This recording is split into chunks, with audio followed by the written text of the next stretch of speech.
Okay, guys, we are back with the third game. We have Glarb on the left side and Thrasios Bruse on the right side. Here we go, guys. Very happy to see that deck. Ooh, Very happy to this is see a that very deck. cool matchup. These are both decks that we have respectively played. I played Glarb for a bit when it came out, and you are the father of the Thrasios Bruce list. Yes, exactly.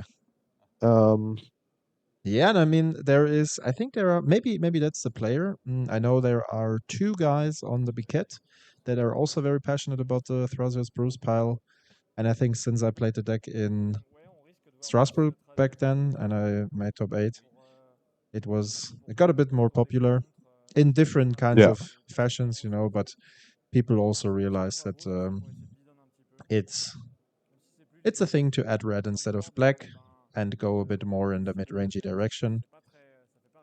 I think it's yeah, still a pretty cool deck, and it got a lot of upgrades. I haven't touched it for a while now because I was more into monocolored Magic, but yeah, might be one of those guys. On the left side, by the way, a very prominent player from the French community, very very good. He's playing Dual Commander for many years, grinding a lot of MTGO, but also back then when the format started, I think he was already around. So hmm. prepare for a very interesting matchup here on a great level. Thrasios Bruse, one of those decks. Again, we had it with Rograk and Tevesh that definitely can play both commanders. So there are situations in which you decide to go for Bruse. You need to be very careful with that and also very sure about that decision because most combo lines evolve around Thrasios. I'm not sure if the player features Vizier, but you would cut off the devoted druid lines. So that's Yep. I think that's something that it kind of, it's a decision that seems difficult to make initially, but I think it's kind of resolves itself sometimes because against aggro decks, playing Bruce can be incredibly powerful, and yeah. then the kind of mid-range lines that you have in the deck become much better because you don't have to commit cards to comboing, and you can just, if you manage to get a couple of good hits, or even just one hit off with Bruce, So then especially against the Red Deck wins matchup because you just mentioned that it's very interesting because there was some kind of evolution going back and forth with because back then I played tons of matchups with Tymna Thrasios, and you had access to Tymna with some lifelink if your opponent wouldn't shock it. Nowadays, you have to decide for either of them, and if you feature black, you almost never play Tymna. That's why some people play Ravos, because there are some lines in which Ravos actually brings some value to the board. However, um, since you cannot play Tymna anymore, the matchup is kind of tricky. Then, back then, we had Zergo in the command zone, which is not blocked dead by Thrasios. Nowadays, we had Norin and Kellen and all these one toughness things made the matchup a bit easier again. But here with Bruce, it's definitely a big upside because granting lifelink on a slightly bigger target that your opponent cannot just simply shock, and then gaining 4, 5, 6, 7 life back. 7 is not possible because it has double strike, but yeah, you get my point. It's really yeah, interesting, and Bruce definitely fixes that matchup. So if you have troubles with TNT against Red Deck wins, yeah. consider to maybe swap the commander. Yeah, I think the banning of White Plume Adventurer was definitely a nerf for the deck. I Absolutely. think Yeah. White Plume Adventurer was one of the lines that this deck had, which was a lot more powerful than the rest, especially sometimes in some matchups being able to curve White Plume Adventurer into Bruce Yeah, and you have that on turn 3, with right? the you have that on turn 3 with the 5 power White Plume from the initiative. Yeah, feeling like That's a line that most red deck wins decks cannot recover from, especially because even if they do have a lightning bolt open for Bruse, he does it on enters the battlefield, so the white plume already has lifelink then, and yeah, the game kind of ends on the spot there. yeah. But And it was with also a anything very else, powerful line against most other decks because you have like yes, on turn 4 you have 15 damage already dealt. That's quite crazy. We have a yeah, um how's the spell called? demonic consultation, Demonic consultation is being resolved right now. yes. So he names a card. If I remember correctly, it's name a card and then Yeah, exile until exile you the name top that card, right? exile the top 6 cards and then you exile cards until you find a card. You cannot find a Okay, card, so you he lost the went game. very deep for the Jace, Yeah, I think which he's means he likely has the Thought Lash in hand already. yeah. And that's a combo that Yeah, there it is. the deck Front card of his hand is the Thought Lash, which we're likely just going to see cast here. So Noham has decided, okay, well, we will race combo this yeah. game. Yeah. And I think that's a good And decision because the deck is very fast and you are very likely threatened by an early Nadu combo or Devoted Root, whatever comes up. yeah, and So there's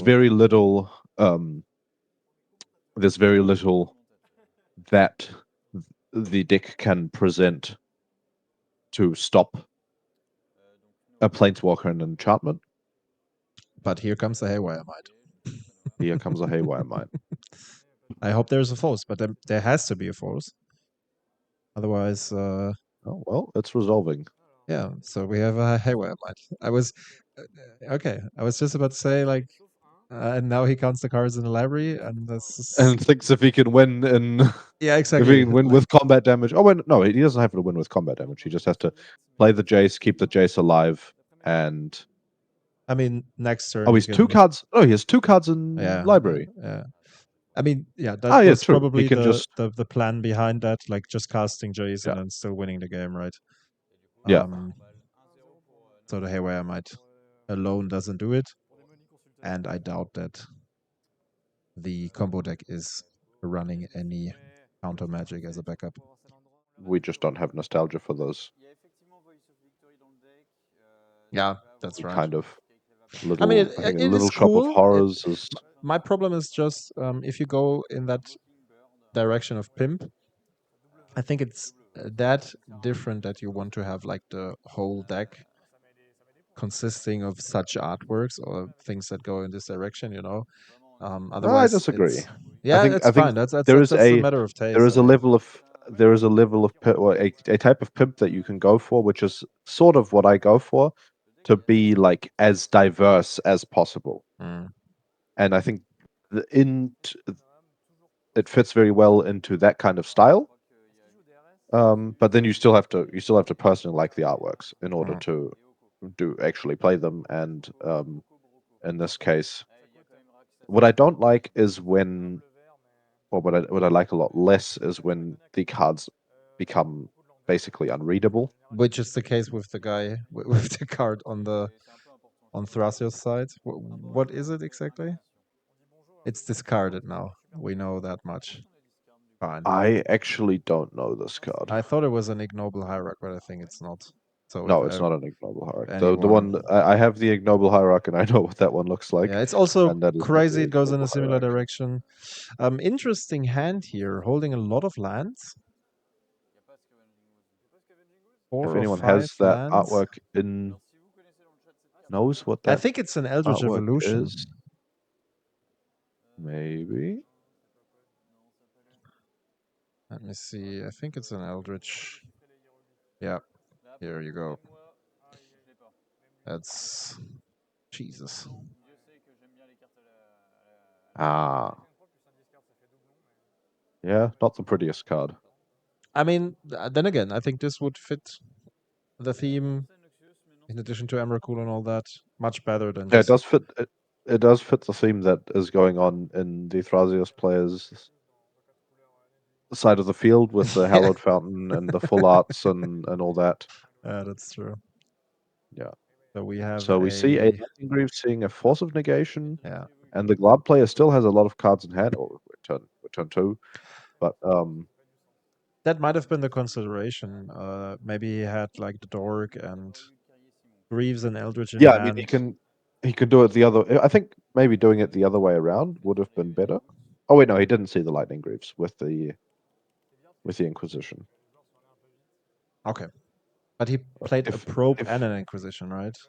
So yeah, I think the Lightning Greaves was the top deck yeah, that might be the case. because then there would if that wasn't the case, then there would still be one unknown card in hand right now because he would have drawn two one card for turn and another card for turn. Hmm.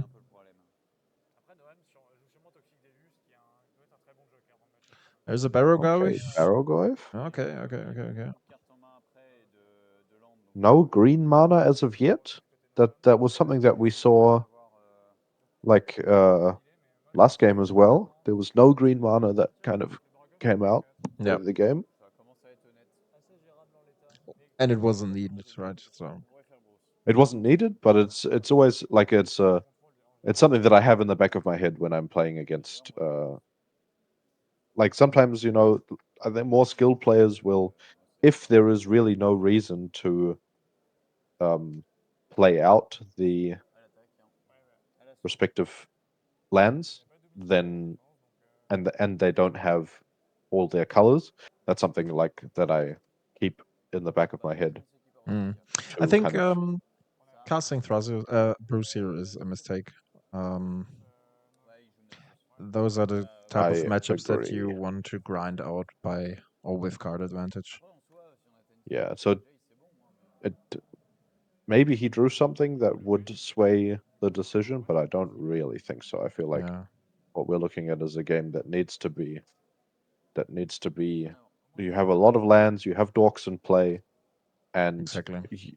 and against a lifelinking um, Barrowgoyf, I don't see there ever being like a relevant clock from Bruce. So I feel like that was not the best of decisions. Far away from Delirium right now, only two types engrave. Yeah, Yeah, he I mean could there is surveil for a Exalted due third to the type, Noble Hierarch, maybe. right? That's cool. Dealing 8 damage. Then again, as you said, Barrogoyf brings back some life. I don't know. I would have And gone eventually, for Thrasios. It takes more time, but you know, there's also this concept. The Glarb player has 3 cards in hand currently, I guess. So really cool sleeves, by the way. What brand is that? Are those? the yellow ones, No, I mean the Glarb sleeves. They have like a pastel dark blue glare. Looks great, cool. they seem like non-matte dragon shields, just like the That regular dragon might be shields, the case. which in my experience have a very bad shuffle feel. After some time, yeah. Um, yeah. The thing is, Thrasios. You know, you can play the first one for 2. It eats a removal. You play it for 4. You play it for 6, and at some point your opponent is out of answers, and you just start ramping And I mean, yourself and even drawing cards. like in this situation, I think also I think I would have probably slow rolled that Boseiju or just kept the Boseiju in hand, considering that Yes, the definitely. Glab deck will likely eventually attempt to go for a Thought Lash, and you can, if you just casts it, which is reasonably safe, then you might be able to force an awkward situation Mm. And where he has also, to he did the exile more land cards drop than he wants before to. playing the Spring Heart, right? Or yeah, that's also I mean, if bestowing the Spring Heart onto the Bruise is not really useful because well, you not could, onto the I mean, Bruce, but maybe onto the Noble, yeah, maybe that was because then he gets yeah, that's to right. get That's right. more exalted triggers. Yeah, that's right. Maybe that was the consideration. And then he's stifling the okay. Stifling the trigger, I'm not which sure if with I've four seen. types and well, he gets to just block the. Oh, but he gets the recast Bruce for 6 now. Yeah, he It's does, that but seems like not the best trade of resources. to stifle it. Yeah, Otherwise, I'm not to sure. I stifle the think it's trigger. fine. I think it's fine because there's a profane tutor now. This might be dangerous Yeah, but depending on the remaining what hand. I mean is like I don't feel like you're fighting on the. He's at 16. It's very unlikely that the Bruce is going to be doing that much damage quickly, and he gets to just. I think he is at least a 4/5 Goif, which is all he needs to trade with Bruce. Yeah. So there's And just the a life total of Thrasios Bruce is irrelevant, and then you still have the tails in hand, true. which might be able to interact at some point. So just for our chat, Misaya, it's this elegant parlor that looks a bit dark. That's true, but you know the whole cycle is designed in this fashion.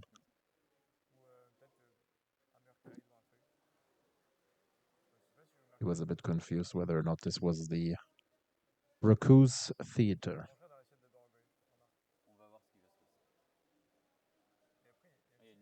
Nope, that would be cheating. Well, yeah, would be how's it called? Presenting an illegal deck. Not yeah, exactly. So there is a consideration to be made.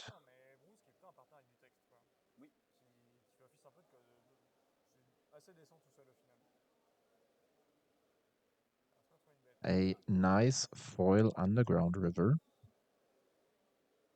You see also black bordered. I love it.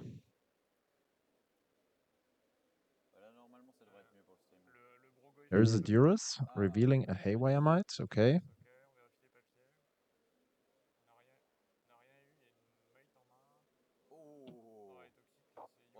And there is a Toxic dealing with everything, and that's probably a He puts Bruce into the yeah, graveyard. because of the shifting woodland, I assume. Yeah. So there's enchantment Where did that Haywire might come from? It was just in from hand. his hand. From his hand. Who was just in hand? Okay, so attacking for 6. Without Delirium, right? He has Oh no, delirium. the enchantment creature. Spring Heart is exactly. Yeah, Spring Heart is an enchantment creature.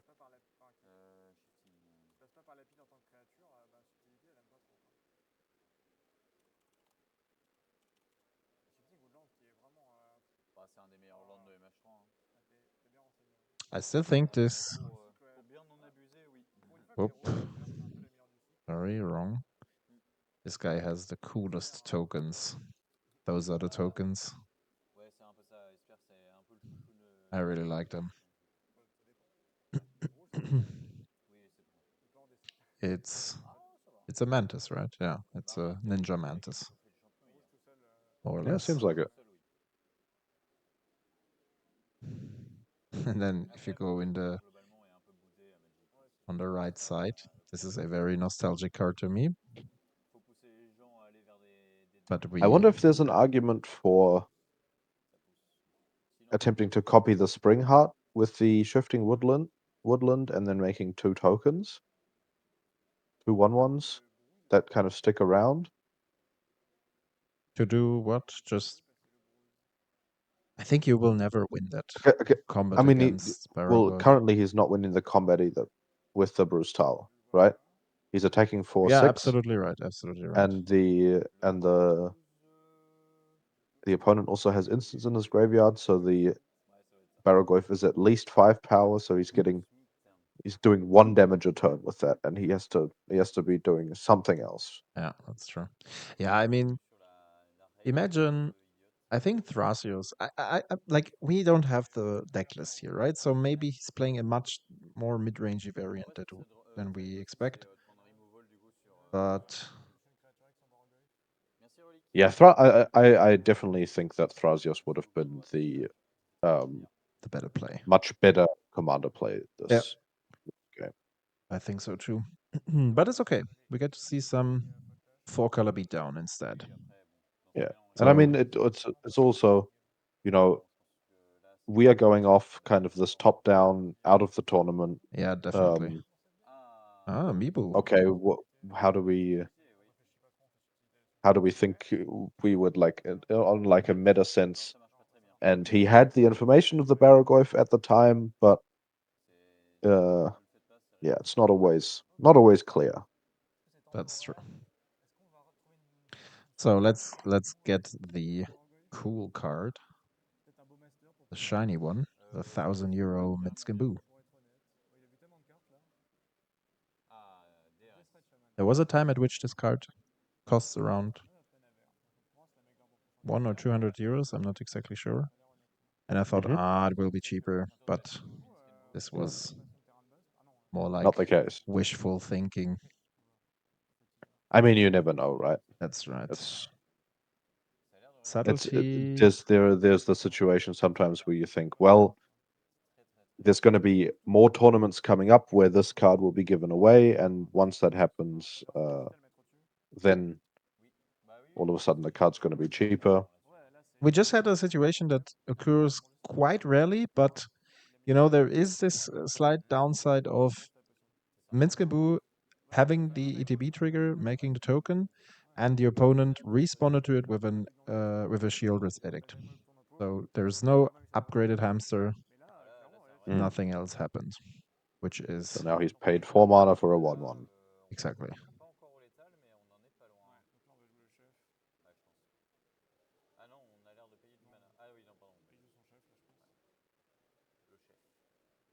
It might also be that the four color player is a bit nervous. He might also know that his opponent is a bigger name. All that can happen.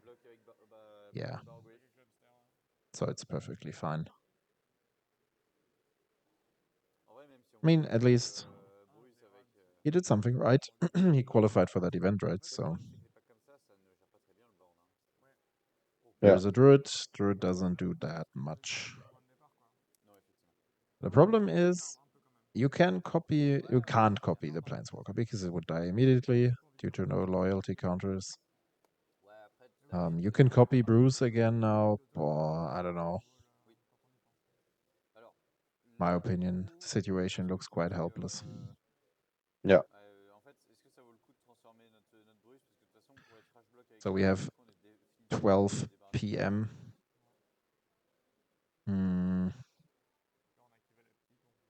Or 10 past. Maybe it's better to just concede and go grab some food. I don't know.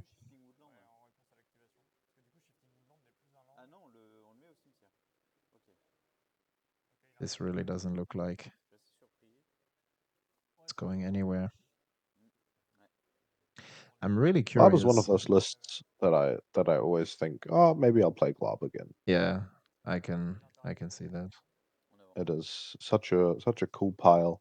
The way it wins, the way you get to like you can kind of just ignore the opponent's life total, but you can also pivot to, okay, well, I'll be attacking with my subtlety and my Baragorf and all that. Mm. And even if the Relic opponent, TCG. Cheers, guys. hi everyone. Who's Hey. watching? Leo? Not sure. You're welcome.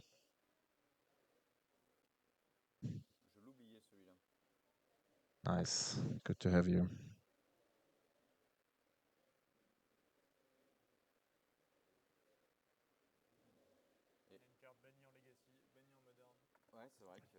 Are you playing dual commander yourself, by the way? Never asked.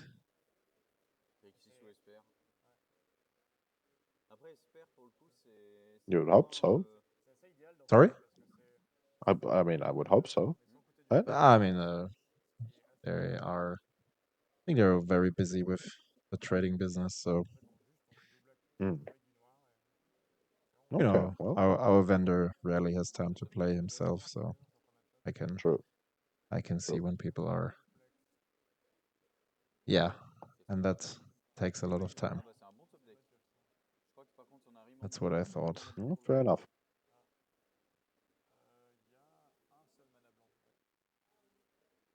We have a P wave on the other side, but that won't seal the deal. I mean, Yeah, he gets to just kind of ignore it, right? I mean, even if he does take stuff, yeah, opponent is everything on is doing 7 some damage. HP. It He takes the Barrogoyf, he goes to 1 from oh no, he takes lethal, so he has to take 2 creatures, yeah, and then he's still doesn't doing really at least matter. some form of clock. Here we have the, yeah, back then when you haven't had your business, Anthony was actually visiting our German events too. That's where I got in contact with him back then. And we played against each other a couple of times, also at Zap Masters back then. Really cool.